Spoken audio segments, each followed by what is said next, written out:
Grainmaker.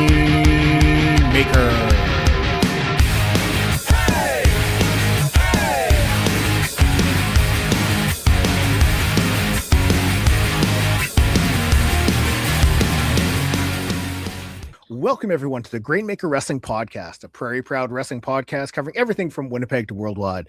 My name is Blair Pacheco. I hope you're doing well, having a great day, evening, weekend, whenever it is you're sitting down and listening to this. Now, if you know me, if you follow my social media, you know that I am a big fan of Lucha Libre. I think it is fantastic. Ever since I first watched it in the late 90s, it is something that I have always been drawn to. Hell, one of my favorite matches this past year so far was a match from down in Mexico, not the WWE one, but there was a fantastic 8-way match. I've talked about it before. It is great. You need to watch it if you haven't. But today we are talking to someone who is going to talk a little bit more about Lucha Libre. He's going to talk about coming back up to Canada this upcoming summertime, even making his debut out here in the prairies with Cirrus Valley Wrestling. Joining me today on the Grainmaker Wrestling Podcast, it's Briyante. Briyante, how you doing? Hey man, how's it going? Glad to be here with you. First time getting this interview, so excited, and here we are ready to answer some questions for you. Hell yeah! So I mean, I know you're coming back up to Canada this summertime. You know, you're going to do Demand Lucha. You're doing Cirrus Valley Wrestling. I know it's not your first time being up here, and we're going to talk about those shows a little later. But I know last night you wrestled 3-Bat Lucha. And I know you mentioned you're coming back from an injury. So how was the show last night? How are you feeling coming out of it?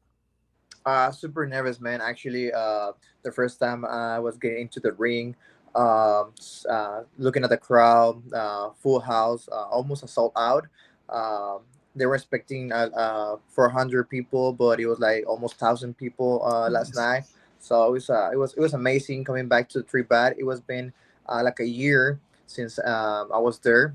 But now with more responsibility because of the fact that I was on my injury.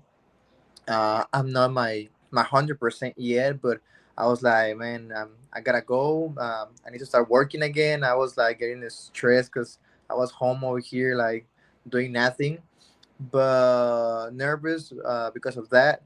But fortunately, everything went so well. Crowd. Crowd is amazing in Brownsville, Texas. To be honest, man, 3-Bat Lucha Libre, it's been one of my, you could say my home now, because I've been working with them almost 3 years in a row, and been absent for a while, and then coming back. Well, was amazing. I mean, I know you'd mentioned, coming back from an injury. How do you deal with that mentally? Because I mean, Lucha Libre, it's very fast paced, a lot of high flying. And I mean, to come back from, an ankle injury, like, does the mental aspect kind of weigh on you a little bit of like what you can and can't do? Yeah, it does a lot actually. Well, first thing, since you get the hurt, as you're thinking of what's gonna happen next. If I'm gonna recover well, I'm gonna be 100% like before. And it's everything. It's mental. To be honest, everything's mental. You have to be mentally prepared for a comeback. And this wasn't the exception, right?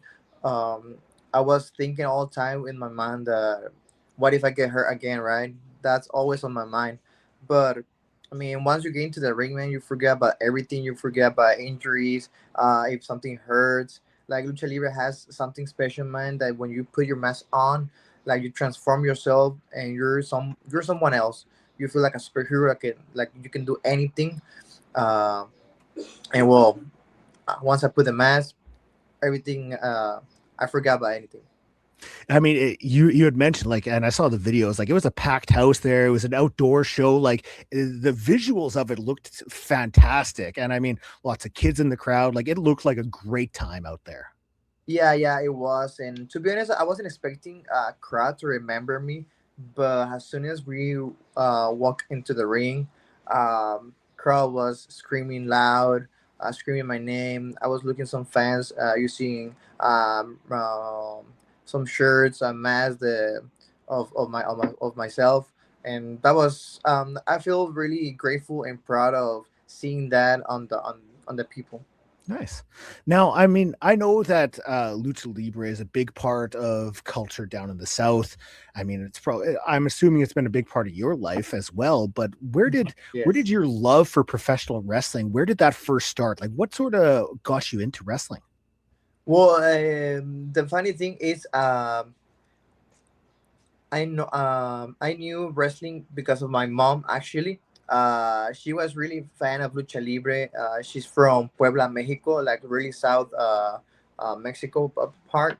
Um, so since I got memory, my mom put lucha libre every Saturday, every Sunday on TV.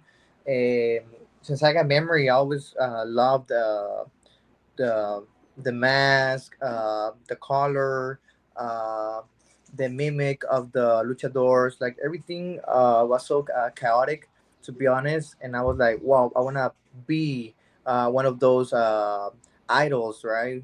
Mhm. Since I was a kid, when I turned 11 years, my mom took me to my first wrestling practice over here Oh, in Mexico. Yeah. what So what was basically, she's the one that put me into lucha libre. Oh, wow. Now I gotta know, what was that like being 11 years old and you see like, the moves, you see the masks and everything, like the whole like sort of presentation of it, and then you're stepping into that world as a kid. What was that like? Well, actually, it was really funny at the beginning because I was all excited to learning lucha libre and doing the same thing that they do on TV shows. But with the time, right, you're growing up, and some friends that were with me at the beginning, they were like getting into other sports, into you're getting into you're becoming a teenager, Yeah. so parties, high school things, and that was my mom was a big part of my life in lucha because when there was a moment when I wanted to walk out from lucha and do the same thing my friends were doing, like parties and all that, she put me a stop right away. And then, this is what you want. I remember you told me that this is since you were a kid. You were telling me you want to be a wrestler, and I'm gonna help you out to become a wrestler. So this is one of the hardest part, right? To get the responsibility and the constants, right? And don't don't move from the way Yeah. you're trying to looking for.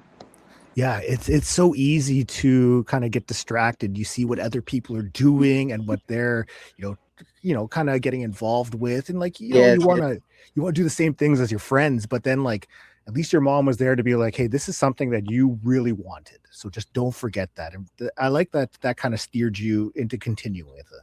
yeah. No, and to be honest, man, everything that I have done so far, always say it's thanks because of my mom. Mhm. If it wasn't for her, I wouldn't be here now, like traveling the world. Mhm. So, I mean, 11 years old, you're kind of stepping in, into the wrestling sort of training and that. I mean, what was that like? Was there a lot of like younger people in there, or was it more adults in there? I'm trying to imagine what it's like as a kid stepping into that world. Yeah, I mean, probably here in the US, they have categories, right? Mhm. Young people, adults, professionals, amateurs. But here in Mexico, this is the funny part, right? This is the loving thing about Mexico, that we were all mixed. I was training with older people, adults, girls, boys from my age, more younger than me sometimes. So um, I started working with all ages basically. Okay. Nice. Yeah, I mean, you see it now, and I mean, I'd mentioned like a match I'd watched earlier, and there was, I think his name is Zonic, who's like, it looks like he's like 17, and he's doing all this crazy stuff in the ring, and I mean, that was something that I was always drawn to with Lucha Libre is the wrestlers are pulling off moves that like you can only imagine in your head, like as a kid. So like I can see why for yourself being drawn into that world and wanting to do that exact same thing. Yeah, yeah, yes, yes, yes. I mean, it's part of it, right? Mhm. Once you dream it, you can it can become true. Mhm. So Everything that we saw on TV, I was like, I'm gonna do it one day, and here I am, bro, doing it. Now doing it. As a kid when you were watching, who were some of your favorites? Who did you enjoy watching? Hey, man, I have a lot of wrestlers that I was watching when I was a kid, but one of who marked like my the path right to becoming a wrestler. Obviously, like every kid of my age was Rey Mysterio. Yeah. 100% Rey Mysterio. When I saw him first time in SmackDown WWE, I was on TV.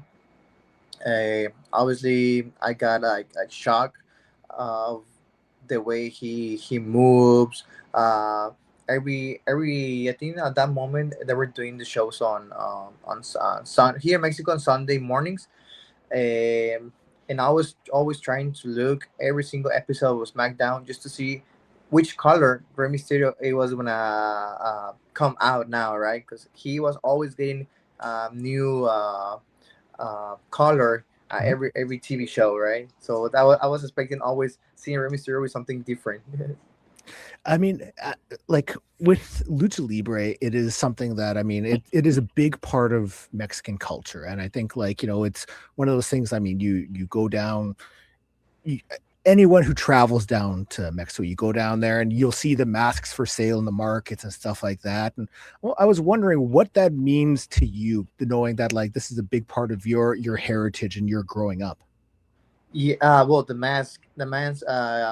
I can say this for all the luchadores in Mexico. Mask means our life.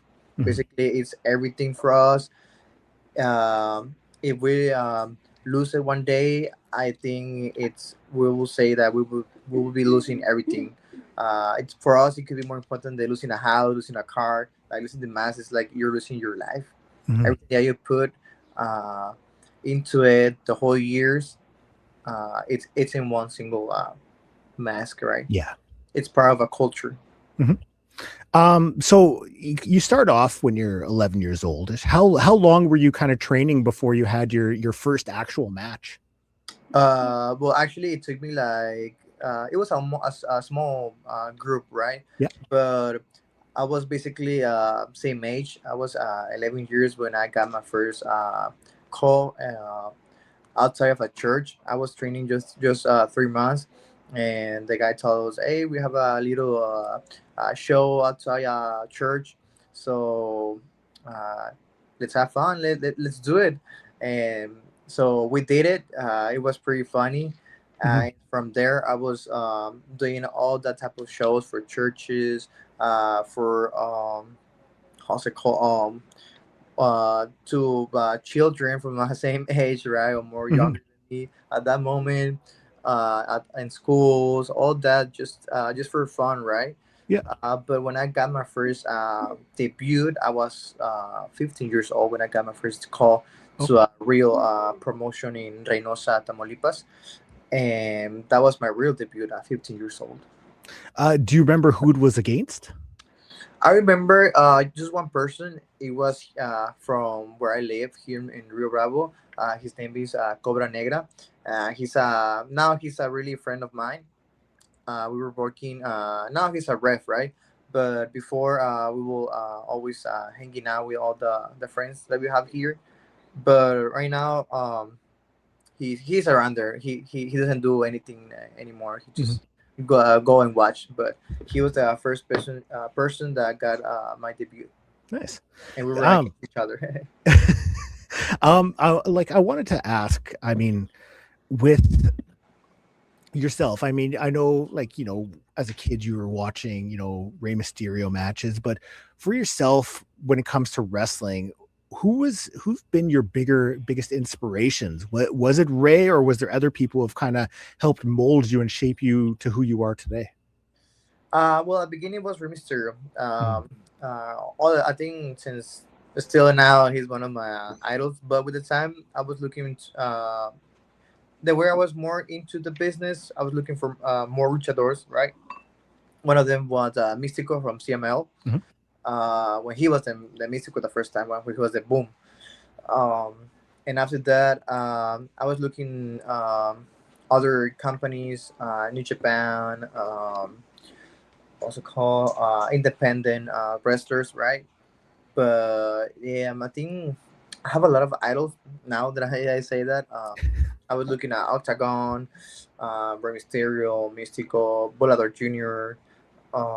From AAA. La Parca was one of my Mhm. favorites actually, and I remember this guy from AAA. I'm forgetting his name. It was one of my favorites. Oh yeah, it was Aerostar actually. Aerostar was one of my favorites wrestler when I was younger. Mhm.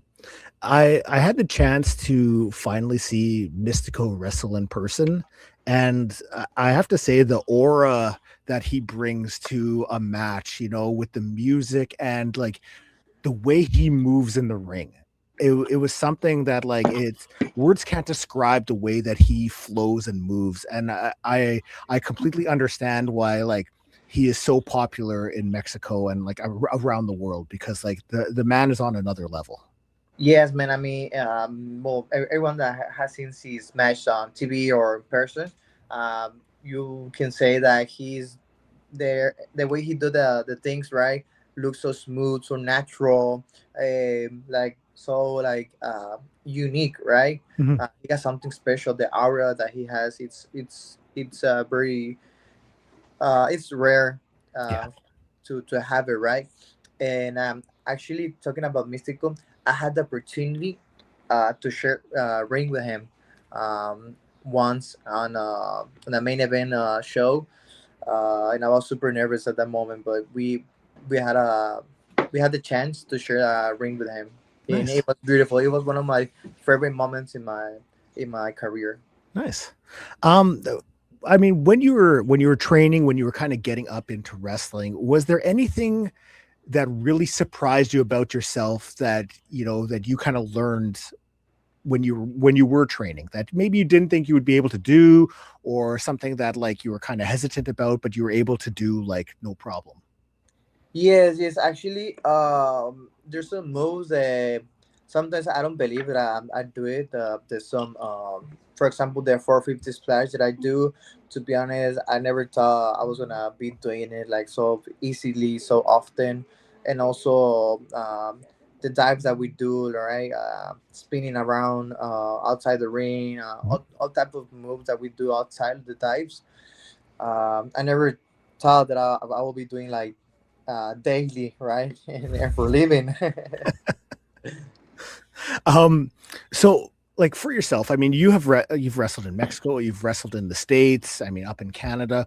What was it like the first time wrestling outside of Mexico, wrestling in the States or wrestling in Canada? What was that like for you?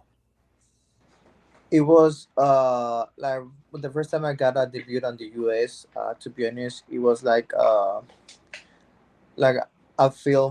felt at that moment that was gonna be something different, more harder because the language is so different. But thank God,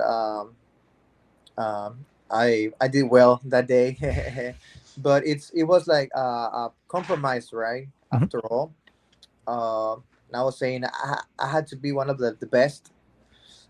If you want to be the best, you have to be around the world. And uh, also in Canada, the first time I got a call for the man lucha, I wasn't.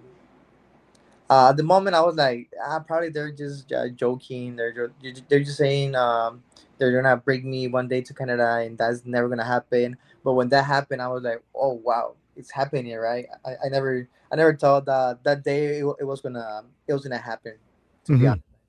But so grateful with life, with God that's putting me on the way that He wants me to be in. Nice. I mean, you mentioned the language sometimes being a barrier and having to like work around that. How is it working different styles for you? Because I mean, with you, you have the high flying style, and you get a little bit of that in Canada and in North America, but there's many different styles. So how do you approach that? Well, first of all, it's a lot of training, a lot of training, a lot of practices. Not only on the physical, right? So if not the language, because it's the more important thing, right? Mhm. But I mean, with time, you getting the practice. To be honest, um, once you get your first time, you learn, you see the way they move, the way crowd reacts. Everything's totally different. People in Canada is different. People in US is different. Japan is different. Mexico is different.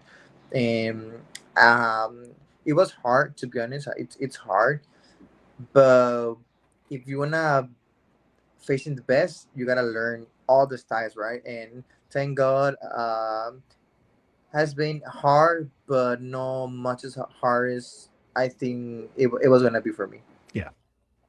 I know you were a part of WrestleMania weekend or WrestleMania week this past year. Yes, yes, yes. Was that the first time you had been a part of it? Mm, it was my second WrestleMania weekend. Okay. Last year was same thing in Vegas, right? And I had some big opportunities, and that helped me out, right, to get into new countries. And this year also was a good year. I end up my weekend with GCW, and well, it's a beautiful moment for all the wrestlers. I think so. It's a moment that can it's gonna be like a part from it's gonna mark your future. If Mhm. you do it well, it can mark your future because everyone is looking at you. All the promoters out there, promotions, luchadors. You never know who's gonna see you and who's gonna take you to some places, right? So I know, like with being a part of the GCW show there. I mean, I think it's Gringo Loco that puts it on. I mean, he's a great guy, and I mean those shows, it really puts a lot of eyes on a lot of luchadors that maybe people haven't heard of, they haven't seen before. So it brings more opportunities for you just to get your name out there. And I mean, like, do you feel that like you've been able to see more doors open for you with these opportunities? Yes, man, absolutely, absolutely. Thanks for that opportunity that Gringo Loco gave us. That moment, um, it opened a lot of doors for us, for luchadors. Because to be honest, we were working with GCW before in some places, but in WrestleMania weekend, it's more like more opportunity, more cameras on you, and man, after that WrestleMania weekend, my working dates, my bookings were like poof, Oh, nice. exploding, exploding. But thank God, everything's it's been so well. Nice. Now, I want to ask you, I mean, coming up to Canada the first time, I mean, you're coming up in November, so it's a little bit colder, maybe there's some snow on the ground. What was your first impressions of Canada when you're coming up here for the first time? I was so happy, man, to be honest, because where I live, it's always hot. It's always hot. We never got snow. It's never that cold. If you see my closet, man, you will see my coat, my jacket. It's with a lot of dust, and it's like it's horrible, man. Because we never used it. To be honest, it here the cold weather. It's only like 3 weeks, let's Okay. say. It's always hot in here. 'Cause we're basically we're in Texas, right? So Mhm. it's always hot. So when I get the chances to be in places where it's always cold and with snow, I get all excited. So for me, yeah, I'm freezing, but I love it, right? I can play with the snow with everything because it was snowing at that moment, and when I came back in December, it was snowing, so Yeah. I was so happy for it. I mean, so were you able to, like take in some of the sites? Were you able to do a few things, because like, I know people always talk about like being able to do, some, go to Tim Hortons or do different Canadian things that maybe that aren't down there. Was that the same for you? Yes, absolutely. If I had the chance, when I'm at a new place and there's time available, for sure I go try to find something that connects with the city, right? And Mhm. this case, in Toronto, I went to downtown. I tried the Tim Hortons coffee, and oh, it was so delicious, man. We do have some Tim Hortons here in Mexico, Mhm. actually, but I mean it's not the same. Yeah. You need to be in Canada to taste a real Tim Hortons, and I love it, man. I love the hometown, the downtown, the big tower, that's in the middle of Oh, the the city, CN right? Tower. Yes, that one. We took some photos. There was a friend I didn't know at that moment that he was living in Toronto. He's from Monterrey now. He's living in Toronto, and he texted me, called me, and told me, "Bro, I'm gonna pick you up wherever you are, and I'm gonna give you a little tour." I was like, "Hell yeah, let's go for it!" Nice. And thanks for him. Actually, I could know the city a little bit. I know, like, because I do a commentary for a promotion here in Winnipeg, and the past couple of years we've had the opportunity to, for some luchadors to wrestle shows here, and it was, I know for the fans, it was the first time seeing, lucha action in person. Like they loved what they saw. They were throwing money in the ring, like just taking it in. Yeah. So what was it like for the crowd there? Like they must have just been loving seeing you guys in Demand Lucha. Yes, man. Actually, crowd was crazy. I think that they also throw us money. Uh, I don't remember well on that. I think they did, but yes, man. We were doing some crazy shit. And crowd was all into like all excited, screaming. It was a beautiful moment, and at that moment you realize when you hear the crowd that you're doing a great job. Yeah. You're doing a great job, and you have to keep going and and keep killing yourself to get the crowd happy. So, I mean, this summer you're coming back, Demand Lucha, Souris Valley Wrestling, Souris Valley. It's their second show that they're putting on, if I'm not mistaken. Yep. So, I mean, you're going to be back in Toronto. Then you're going to make your way, you're making your way to the prairies. So, I mean, how are you feeling coming up to Canada again? A couple big shows. I mean, I've seen some of the names announced for that Souris Valley show, and it's looking absolutely incredible. Yes, man. It's a bigger responsibility because it's not only one opportunity for me. It's I know I'm opening some doors for other people here in Mexico, because if they like my work, right, they're gonna bring more people uh, to Canada, and I feel so happy, so proud of everything I have done so far, because I mean I'm traveling side to side, and so grateful with life for this type of moment. So it's a lot of responsibility, to be honest. Yeah, a lot of responsibility, but it's I feel like you're almost setting the table now for next generations that are coming up too, because they see what you've been able to do, the places you've been able to wrestle, and the impression you're leaving on fans and promoters. It's the next wave that comes up, they're going to see that there's more opportunity for them as well. Yes, it is. It is. It's the mission of luchador, right? Open doors for our people, so they can also have the opportunity that we're getting into. You've wrestled quite a bit in North America. Are there other places you would like to go to, try out different styles, wrestle matches there? To be honest, one of my goals in this business is to have a match in Japan. Yeah. I think that's my main goal, being in Japan, because the style is way different. The discipline that they have is totally different, like the in the US or in Mexico. They are more compromised. They have a lot of respect for this business, and to be honest, having a match over there that'll be great.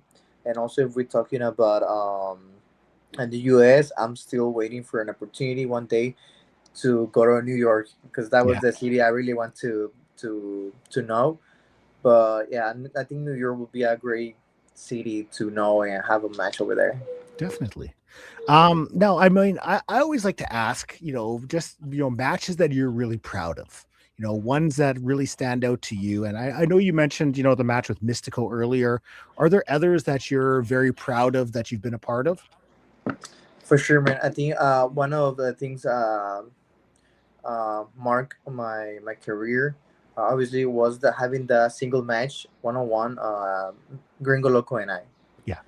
because we got at the match. It was a awesome match that we had, and thanks of that, he helped me out, and I'm so if he see this, um, Gringo, so you're a great rival, but you're a great human being, and he helped me out to get into the man lucha and the WrestleMania weekend. and also obviously GCW, right? Nice. Um, all right. So I've done this thing where I like to ask five random questions. Right. They're not necessarily wrestling related, but it's just so like people can learn a little bit more about you. And some are wacky, some are serious. But I got five questions for you. All right. Right. I mean, let's do it. Yeah. Okay. Hey. So what was the last movie that you watched? Last movie that I watched, oh, John Wick 4. Okay. How was it? I don't think I've seen it yet. Man, you have to see it. It's my favorite saga, the John Wick. I'm so obsessed with John Wick. It's Nice. my favorite movie. Okay. What is the one Muppet that you would have dinner with? Miss Piggy. Miss Piggy? Yes, man. She's crazy. Okay, if you weren't wrestling, what would you want to be doing? um, Probably I think myself as a dentist, like Dentist? my mom. Okay. Yes. What is one place in the world that you want to visit? Italy, Rome. Yeah. Yes. Have you ever been to Europe before or not yet? Never, not yet. If I don't go because of lucha, probably I'm gonna do it for vacations one day, with the family, taking the wife and the kids. But for sure, I want to know about Rome, and it's because when I was younger, I played Assassin's Creed too. Okay. So because of that, I wanna meet Rome. Nice. Do you still play a lot of video games or not as much? Not as much. I would love to because I'm a super fan of video games. I had a right now I have a PlayStation 5, right? Mhm. But I don't have the sometimes the time to play it. But when I do have the time, it's like I put my phone on airplane mode Yeah. so I can get nothing of calls or messages, and I play like crazy for hours. Last question. What is the best piece of advice that you were given? I have given or they were given to me. That was given to you. That was given to me. Uh what was the one? Let me think about it, because I remember this was a few months ago. One of my friends, luchador, told me, uh, never lower your prices of the your merchandise, because you know your value as a luchador. You know your value, how much uh, how much time you waste putting yourself where you are right now. Mhm.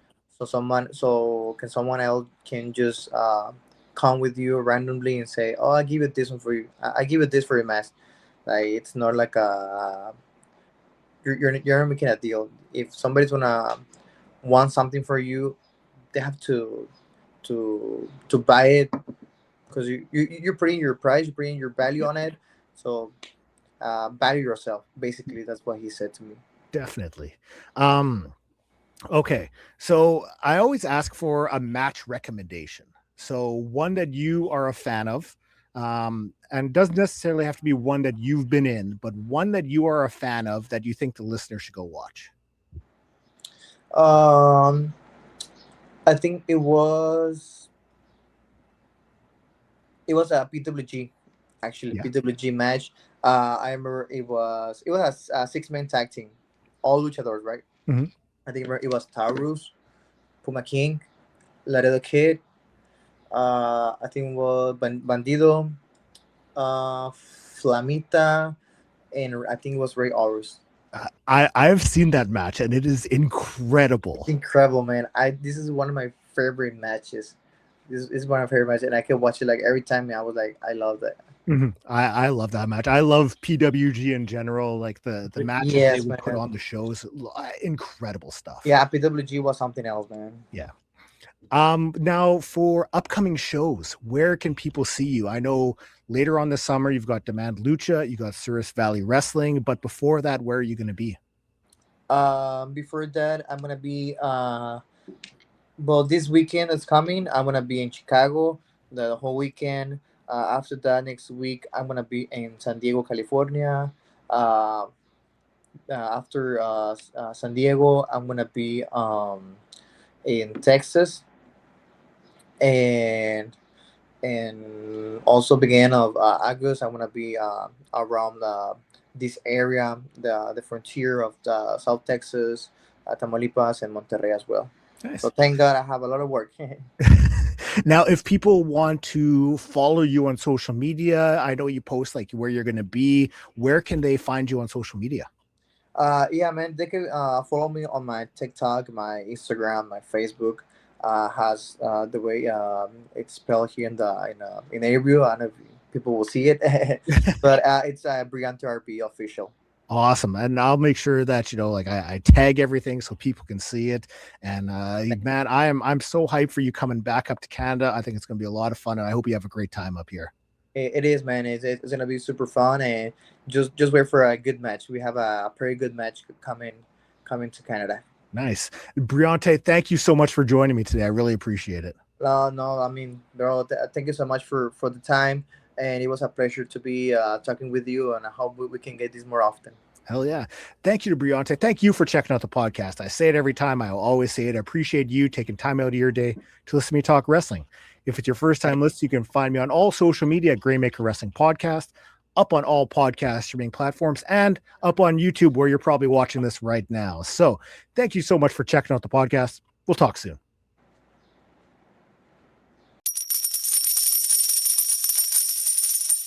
Grainmaker